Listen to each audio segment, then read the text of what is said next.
Hello everyone. In this video I will discuss the topic of 4th unit, that is effective presentation skill. Before this topic I have completed all the topics in the class. So today I will proceed with this topic, that is effective presentation skills. Alright students, what is presentation skill? It can be defined as a formal event characterized by teamwork and use of audio visual aids. The presentation which is given on the purpose of the subject matters with the help of the audio and visual aids. The main purpose of presentation is to give informations, to persuade the audience to act and to create a goodwill.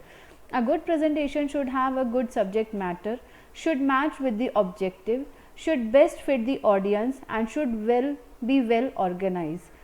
In this para we can come to know that when we are talking about give the presentation on particular subjects, that should be our presentation should be connected with our objective, with the subject matters. What should I have to explain in front of the audience? What topic should I briefing in front of the audience? That should be a very method in our presentation.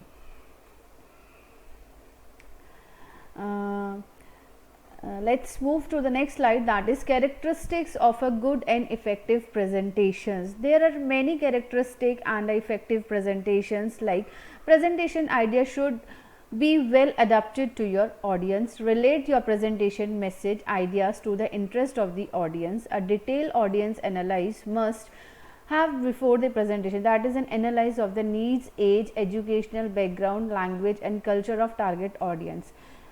For example, as I have taken the before also, that the presentation or any kind of communications when we are doing with the audience, we should be focused on the analyzation of the audience. What type of audience we have, what are their backgrounds, what are their education levels, how they can understand, which type of language we should use to explain our objective of the communication matter.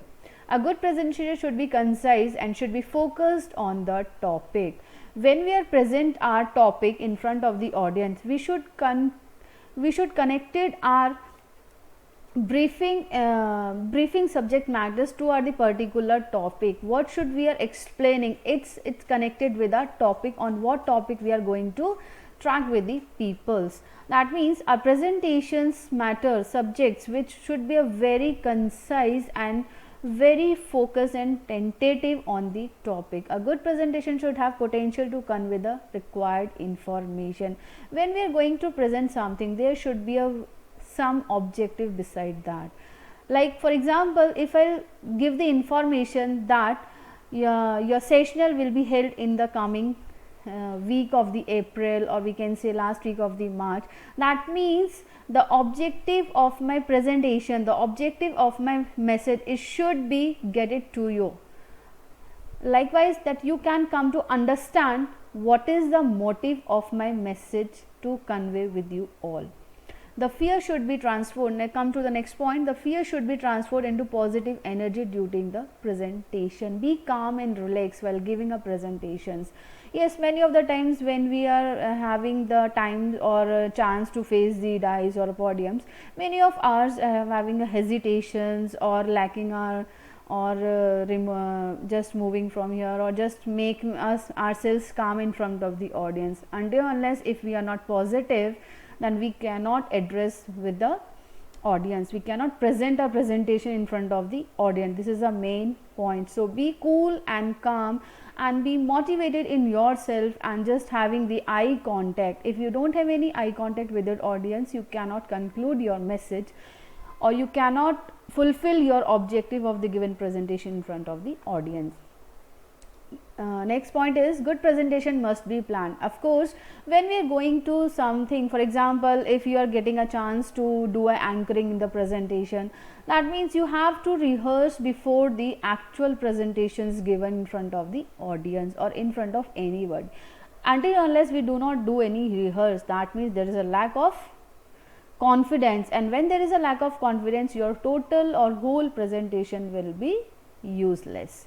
Rehearse and practice the presentation. As we all know, practice makes men perfect. The times, how much times you are doing the practice for your presentations, the polishing and the effectiveness of your presentations more and more polished. The speaker should encourage more questions from the audience. Of course, presentation should also be done from the both hands, because if the speaker just only a single one and speaking again and again and throughout he is only speaker, no interaction with the audience does not have any question, that means it's a typical create a situation of the boring. The speaker encourages to encourage the audience to whom he or she is facing. Like for example, if the faculty is taking a lecture in the class, so he or she like to that student will come with their questions, with their queries, so that the environment of the class should be a positive or should be a interesting. Next is summarize the presentation. Of course, when you are giving a presentation of particular points, there should be a conclude or summarized of point, that actual what you have given to the audience and what they get from you. Summarize the presentations at the end and leave a positive impacts upon the audience. The speaker must have affirmative and optimistic before giving presentation. He should ensure all tools and equipments to be used in presentations are working. Yes, a speaker should analyze the audience, that might be audience can ask us several type of questions, so he or she will be have to well prepared to face the audience. Try to gain and maintain audience interest by using positive quotes, humor and remarkable facts. Yes, when there is a lack of interaction between the audience and the presentation is also become a boring. Until unless we don't have any interactions between us, our presentations also will not be that much attractive, that much attentive. Let's move to the next topic, that is conducting survey.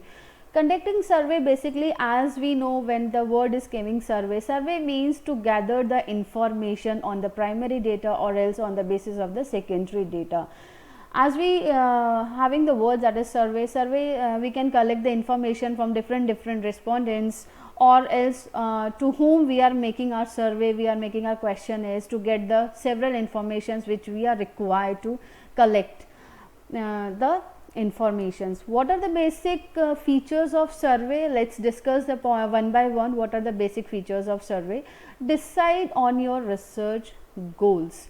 That means before you start your research, you have to make a clean picture in your mind and expected outcome, that why are you preparing this research, what is the benefit you get from it, what the objective of your research.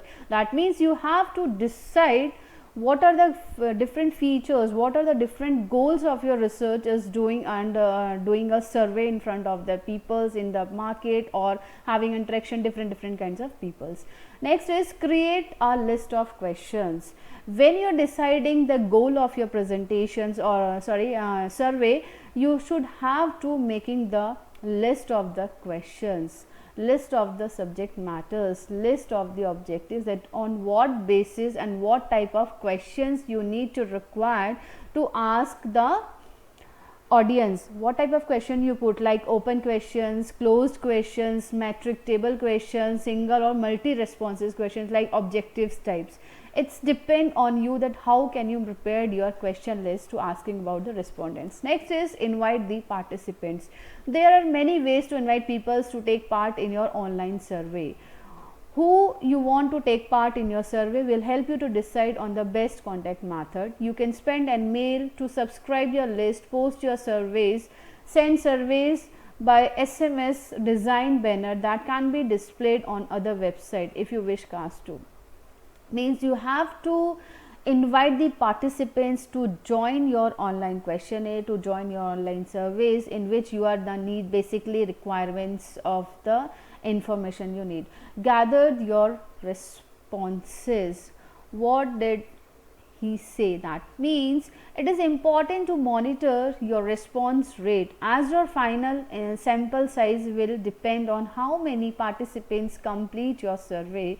In many cases, you can increase the response rate by offering an incentive to the participating, or else we can say until unless you cannot motivate the respondents to give the responses, or you're not emphasis on them, they will not having interest to give the informations or to respond to your point. Next is analyze the results.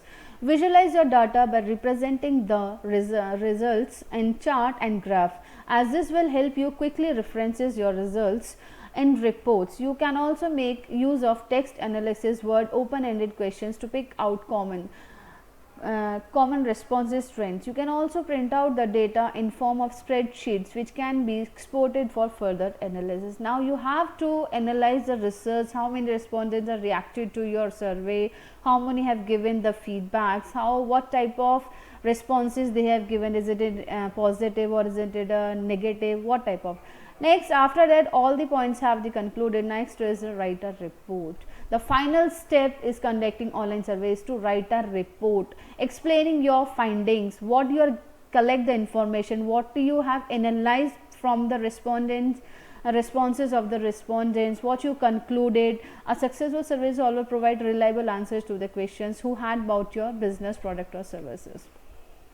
Now next is speeches to motivate. As we all know that in general terms also there are many speakers who give the motivational speech, who motivate, and such type of speeches motivate the individuals, motivate the audience in many aspects.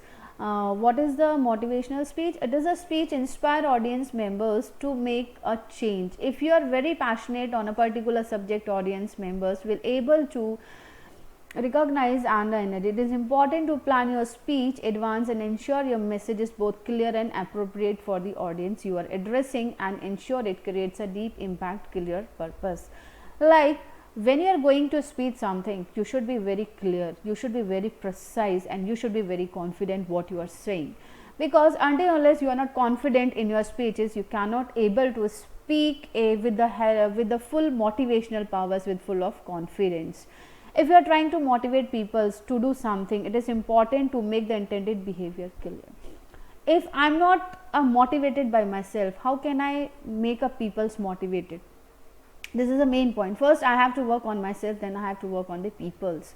That way the level of explanations required may vary according to the topic of the speech. Provides informations to give audience members a complete understanding of what you would like to do and how they can get started. For example, if you are giving a motivational speech to inspire the audience to quit smoking, clearly say you believe smoking is harmful to one's health and offer tips to break the habit.